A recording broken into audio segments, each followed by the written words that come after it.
맨해튼 혼잡통행료 중단을 놓고 연방정부와 뉴욕주 정부의 대립이 이어지고 있습니다. 뉴욕주가 정부가 제시한 기일을 넘겨 통행료를 부과하자 연방교통부는 오는 28일 통행료 중단을 위한 추가 조치를 시사했습니다.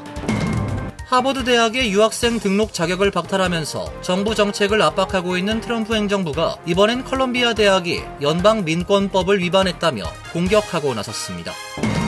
한국계 연방법원 판사가 의회 승인 없이 부처를 폐지하는 것은 불법이라며 트럼프 행정부의 교육부 폐지 정책에 제동을 걸었습니다.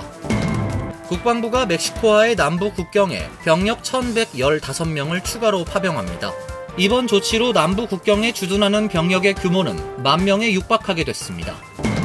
플러싱 시리필드 인근 카지노 설립에 무게가 실리고 있습니다. 뉴욕 주 하원이 플러싱 카지노 개발 관련 법안을 가결한 데 이어 라이선스를 놓고 경쟁하던 대형 카지노 업체들이 잇따라 카지노 개발을 포기했습니다. 이상은 오늘의 주요 뉴스입니다.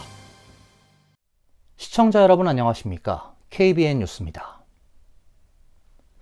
맨해튼 혼잡통행료 중단을 놓고 연방정부와 뉴욕주 정부의 대립이 이어지고 있습니다. 당초 정부가 통보한 중단 기일인 21일이 지났지만 뉴욕주는 통행료 부과를 이어가고 있는데요. 연방교통부는 오는 28일 통행료 중단을 위한 추가 조치를 시사했습니다. 뉴욕주가 정부의 지속적인 중단 요구에도 맨해튼 혼잡통행료 시행이 이어지고 있습니다. 당초 정부가 뉴욕주 정부에 통보한 맨해튼 혼잡통행료 중단 기한인 21일이 지났음에도 불구하고 통행료 부과가 계속되고 있습니다. 연방정부가 연방보조금을 중단하겠다며 엄포를 놓은 상태지만 뉴욕주가 법원에 이를 막아달라는 가처분 신청을 제기하면서 결국 통행료 시행 여부는 재판부 결정으로 판가름날 전망입니다. 캐시 호컬 뉴욕 주지사는 법원 명령 없이는 시행을 멈추지 않을 것이란 기존의 입장을 굽히지 않았습니다. 트럼프 행정부는 지난 2월 맨해튼 혼잡통행료에 대한 환경영향평가 승인을 철회하면서 3월 중순까지 통행료 부과를 중단하라고 뉴욕주 정부에 명령했습니다. 이후 정부는 시행 중단 기한을 2차례 연기해 5월 21일로 못 박았지만 뉴욕주와 메트로폴리탄 교통공사가 정부는 이전 행정부의 결정을 뒤집을 권한이 없다며 통행료 중단 명령을 받아들이지 않고 있습니다. 지난달 숀 더피 연방교통부 장관은 통행료 중단 기한 연장을 통보하면서 마지막 기회라며 뉴욕주 정부가 불응할 경우 그에 상응하는 결과가 있을 것이라고 밝혔습니다. 교통 관련은 연방기금 지급 등을 중단할 수 있다고 경고했습니다. 데일리뉴스에 따르면 연방교통부는 오는 28일 이후 통행료 시행을 중단시키기 위한 조치에 나설 수 있음을 시사한 것으로 알려졌습니다. 통행료 재판을 맡고 있는 연방법원 뉴욕 남부지법은 오는 27일 심리를 열 계획입니다. 하버드 대학의 유학생 등록 자격을 박탈하면서 정부 정책을 압박하고 있는 트럼프 행정부가 이번엔 컬럼비아 대학이 연방민권법을 위반했다며 공격하고 나섰습니다.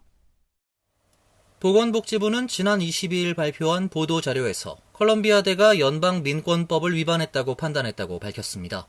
보건부는 광범위한 조사 결과 학교가 유대인 학생들에게 가해진 적대적 환경에 대해 고의적인 무관심을 보임으로써 민권법 제6조를 위반했다고 결론 내렸다고 설명했습니다.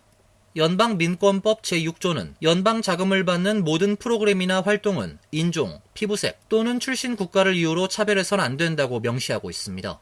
보건부는 이 조항을 근거로 컬럼비아대가 이스라엘 또는 유대인 신분이나 혈통을 이유로 차별했다는 주장입니다. 교실 내 나치 문양 및 혐오 그림 낙서 행위를 방조하고 캠퍼스 내 시위 제한을 이행하지 않았으며 반유대주의 신고 처리 체계를 갖추지 않았다는 이유입니다. 또 2023년 10월 7일 가자지구 전쟁 발발 이후 19개월 동안 유대인 학생들을 보호하는 데 지속적으로 실패했다고 지적했습니다. 보건부의 발표는 국토안보부가 하버드대의 유학생 및 교환 방문자 프로그램 인증을 취소하도록 지시한 가운데 나왔습니다. 컬럼비아대는 트럼프 행정부가 4억 달러 규모 보조금 및 계약을 취소하겠다고 압박하자 지원금 복원을 전제로 1년의 변경 사항을 수용한 바 있습니다. 한국계 연방법원 판사가 의회 승인 없이 부처를 폐지하는 것은 불법이라며 트럼프 행정부의 교육부 폐지 정책에 제동을 걸었습니다. 폴리티코에 따르면 한인 전명진 매사추세츠주 연방지방법원 판사는 22일 연방교육부에 지난 1월 20일 이후 해고된 직원들을 복직시키라고 명령했습니다. 매사추세츠주 소머빌, 이스햄튼 학군 및 미국 교사연맹 등이 트럼프 행정부의 교육부 직원 대규모 해고를 철회하라고 소송을 제기하면서 낸 가처분 신청을 인용한 것입니다.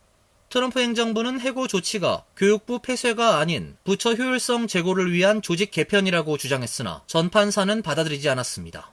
전 판사는 트럼프 행정부 측의 진짜 의도가 법적 허가 없이 부처를 해체하려는 것이라는 것을 충분히 보여준다며 의회의 승인 없인 부처를 폐쇄할 수 없다고 판시했습니다. 트럼프 행정부는 의회 승인 없이 부처를 폐쇄할 수 없다고 인정하면서도 모순된 입장을 뒷받침할 만한 기록은 전혀 없다며 오히려 그 반대 증거가 가득하다고 덧붙였습니다. 정부는 전 판사를 강하게 비판하며 곧바로 항고했습니다. 해리슨 필즈 백악관 대변인은 성명을 내고 대통령과 교육부 장관은 기관 개편을 결정할 법적 권한을 가지고 있으며 좌파 판사의 판결은 현실을 바꿀 수 없다며 최종 승리를 기대한다고 밝혔습니다. 교육부 대변인도 전 판사를 정치적 목적을 가진 선출되지 않은 판사로 지칭하며 이 판결은 미국 학생들과 가족에게 최선의 이익이 되지 않는다고 주장했습니다. 전 판사는 4세 때 미국으로 이주한 한국계 미국인으로 조 바이든 행정부 시기인 2023년 7월 매사추세츠주 연방법원 판사로 임명됐습니다. 국방부가 멕시코와의 남부 국경에 병력 1,115명을 추가로 파병합니다. 이번 조치로 남부 국경 주둔 병력의 규모는 10,000명에 육박하게 됐습니다.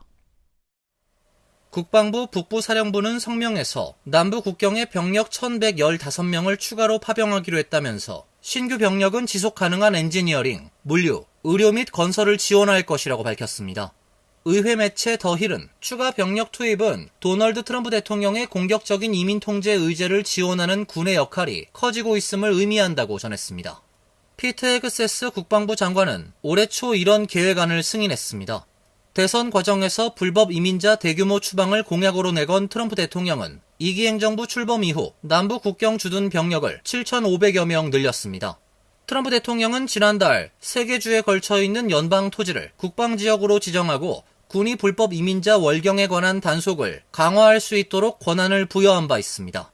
군은 지난 10년 동안 물류, 감시, 보안, 울타리 설치 등을 통해 불법 이민을 단속하는 법 집행기관을 보좌하는 역할을 해왔습니다. 그러나 트럼프 2기 행정부에서 미국 입국을 시도하는 불법 이민자가 급격히 감소했음에도 군은 병력과 장갑차, 헬기, 군함, 감시 비행기 등 장비를 계속 늘리고 있습니다. 향후 4년간 미국에서 태어나는 모든 아기는 연방정부로부터 트럼프 계좌란 이름이 붙은 투자 계좌를 선물로 받게 될 것으로 보입니다. 뉴욕타임스에 따르면 공화당은 지난 22일 연방 하원을 통과한 예산 패키지 법안 중엔 신생아에게 선물하는 투자 계좌 관련 내용이 포함되어 있습니다. 연방정부가 올해 1월 1일부터 2029년 1월 1일 사이 태어나는 모든 신생아에게 $1,000 상당의 종잣돈이 입금된 계좌를 선물한다는 내용입니다. 계좌의 운용은 정부가 담당하고 아기가 성장한 뒤에는 대학 등록금이나 주택 구입 등 특정 지출에만 인출이 가능합니다. 부모 등 제3자도 아기를 위해 이 계좌에 돈을 추가로 불입할 수 있습니다. 당초 이 계좌의 명칭은 성장과 발전을 위한 현금 계좌였고 알파벳 약자를 따서 마가 계좌로 표기됐습니다. 마가는 미국을 다시 위대하게라는 트럼프 대통령의 선거 구호와 동일합니다. 미국 서비스 업계의 독특한 문화인 팁에 세금을 물리지 않는 법안이 연방 상원에서 만장일치로 통과됐습니다. 워싱턴 포스트에 따르면 지난 20일 연방 상원은 연 최대 $25,000까지 팁 소득을 면세하는 내용의 법안을 가결했습니다. 팁 소득 면세는 지난해 대선 과정에서 도널드 트럼프 대통령과 함께 카멀라 해리스 민주당 후보도 공약한 정책입니다. 당시 트럼프 대통령은 서비스업에 종사하는 유권자가 많은 경합주 네바다 라스베가스에서 전국적으로 70만 명의 홀어머니가 자녀를 기르기 위해 팁 수입에 의존한다며 면세를 약속했습니다. 공화당 소속인 테드 크루즈 의원이 발의한 이 법안은 트럼프 대통령의 공약대로 식당 종업원이나 배달원 등이 현금과 신용카드, 수표로 받는 팁을 $25,000까지 100% 면세하는 것이 골자입니다. 연소득이 $16만 넘는 고소득 서비스업 종사자는 면세 혜택에서 제외됩니다. 이 법안을 지지한 민주당의 상원 척 슈머 원내대표는 팁을 받기 위해 열심히 일하는 미국의 노동자들이야말로 세금 감면의 수혜자가 돼야 한다고 말했습니다. 다만 일각에선 초당적인 지지를 받는 팁 면세 법안의 효과가 의문시된다는 지적도 제기되고 있습니다. 팁을 받는 노동자들은 저소득층이 많기 때문에 소득세 부담이 그리 크지 않은 경우가 일반적이란 것입니다. 팁 면세 혜택을 받을 경우 향후 미국의 국민연금인 사회보장연금 산정 시 금액이 줄어들 수 있다는 분석도 있습니다. 연방정부의 저소득 노동자 지원 정책인 근로소득자 공제 자격을 상실할 수도 있다는 우려도 같은 맥락입니다. 이와 함께 고용주가 임금을 줄이고 팁의 비중을 높이려고 할 수 있다는 것도 예상되는 부작용 중 하나로 거론됩니다. 플러싱 시리필드 인근에 카지노를 설립하는 방안에 갈수록 무게가 실리고 있습니다.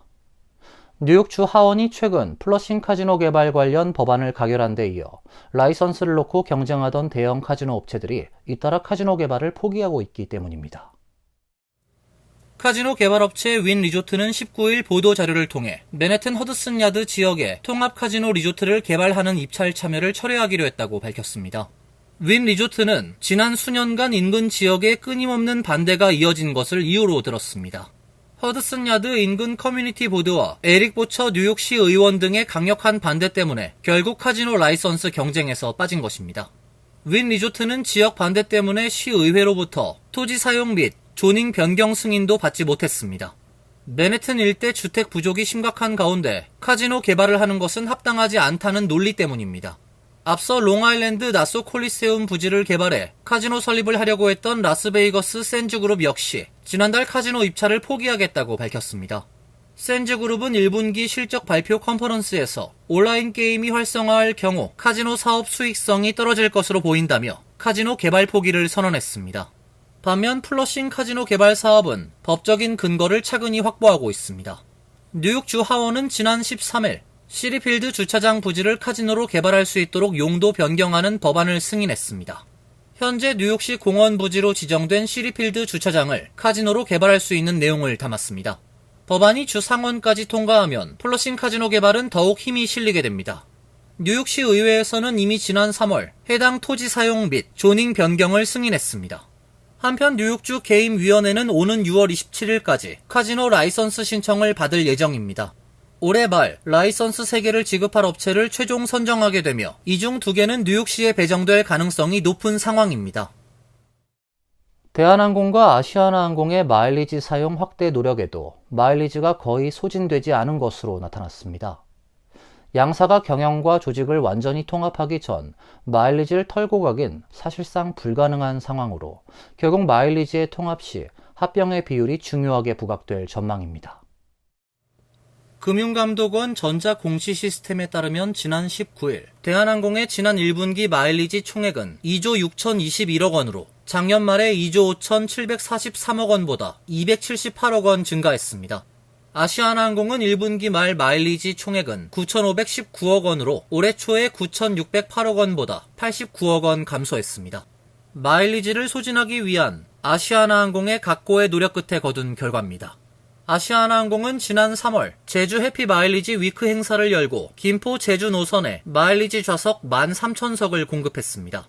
4월엔 국내 항공사 최초로 뉴욕과 LA 노선에서 6편의 국제선 마일리지 항공편을 운영했습니다. 아시아나항공은 7에서 9월 미주 노선에서 LA 4편, 뉴욕 2편 등 총 10편의 마일리지 전용기를 투입합니다. 예약은 오는 19일 오후 5시부터 시작되며 잔여 좌석을 모두 마일리지로 구매할 수 있습니다. 뉴욕 노선은 8월 13일 뉴욕에서 오전 1시 30분 출발, 인천에는 다음날 오전 10시 10분 도착하며 8월 6일 인천에서 오후 9시 5분 출발, 뉴욕에는 같은 날 오후 9시 5분에 도착합니다. LA 노선은 7월 16일과 9월 11일 LA에서 낮 12시 40분 출발하며 돌아오는 항공편은 7월 9일과 9월 4일 인천에서 오후 8시 40분에 출발합니다. 뉴욕과 LA 노선은 A380이 투입되며 B777로 운항되는 호놀룰루편 노선도 총 4편이 예정돼 있습니다. 마일리지 항공권은 편도 기준 이코노미 35,000마일, 비즈니스 스마티움 클래스 62,500마일이 필요합니다. 성수기 공제 기준이 적용되면 50%씩 추가 공제됩니다. 마일리지 전용기에서도 잔여석 상황에 따라 유상 좌석도 판매할 예정입니다. 이어서 간추린 소식입니다. 연방의회 산하 회계감사원은 정부가 미국 전역에 전기차 충전시설을 건설하는 예산 집행을 보류한 것은 불법이라고 밝혔습니다. 회계감사원은 의회가 승인한 예산을 대통령이 임의로 집행을 거부할 수 없도록 제한하는 예산통제법 등을 토대로 이같이 지적했습니다. 전임 바이든 정부는 인프라법에서 규정한 국가 전기차 인프라 포뮬러 프로그램에 따라 전기차 충전소 확대 프로젝트를 진행했습니다. 하지만 트럼프 정부는 지난 2월 이를 중단하는 조치를 취했습니다. 이에 대해 회계감사원은 대통령이 이미 법으로 승인된 예산 지원 의무를 바꾸려면 의회에 예산 삭감을 요청하거나 새롭게 입법해야 한다고 밝혔습니다. 연방대법원은 지난 22일 가톨릭 공립학교 설립을 찬성 4명 대 반대 4명으로 불허하는 결정을 내렸습니다. 9명의 대법관 중 보수 성향의 에이미 코니 베럿 대법관은 사건 관련성 등을 이유로 재판을 기피했습니다. 연방대법원은 보수 6명, 진보 3명으로 구성되어 있으며 보수 대법관 가운데 존 로버츠 대법원장이 진보 성향의 대법관과 함께 불허 결정에 표를 던진 것으로 AP통신은 분석했습니다. 앞서 오클라호마 대교구 및 털사 교구는 가톨릭 교리를 학사 및 교과 과정 등에 반영한 성 이시드로 온라인 학교 개교를 추진했으나 오클라호마 주 대법원은 이를 불허했습니다. JP 모건 체이스, 뱅크 오브 아메리카, 시리그룹, 웰스파고 등 주요 대형 은행들이 공동으로 스테이블 코인을 발행하는 방안을 논의하고 있다고 월스트리트 저널이 보도했습니다. 최근 빠르게 성장하는 암호화폐 산업, 특히 스테이블 코인 시장에 대한 은행들의 대응 전략으로 풀이됩니다. 스테이블 코인은 가격 변동성 최소화를 목적으로 미국 달러나 금과 같은 자산의 가치를 연동한 디지털 화폐를 말합니다.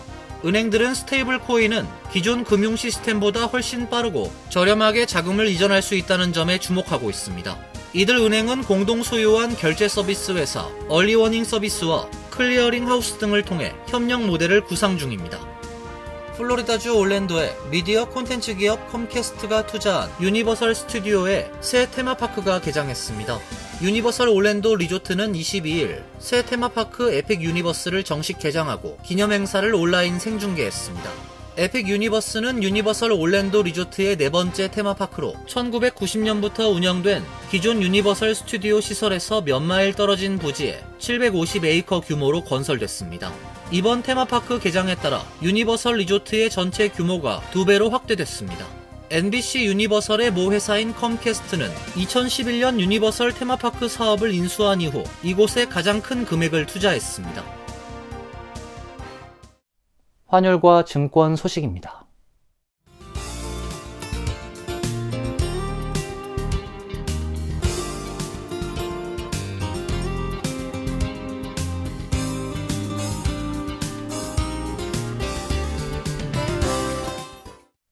이어서 날씨입니다. 내일은 차츰 구름이 많아지는 흐린 날씨가 예보돼 있습니다. 낮 최고 기온 73도, 섭씨 23도, 밤 최저 기온은 56도, 섭씨 13도로 예상됩니다. 수요일은 다시 비 소식이 있습니다. 목요일도 비 내리는 날씨가 이어지겠습니다. 이상으로 KBN 뉴스를 마칩니다. KBN과 함께 즐거운 시간 되시길 바랍니다. 동부 최대 한인방송 KBN이 제작하는 KBN 뉴스는 웹사이트 mykbn.com 그리고 유튜브와 페이스북에서 다시 보실 수 있습니다. 좋아요, 구독, 알림 설정은 뉴스 제작에 큰 도움이 됩니다.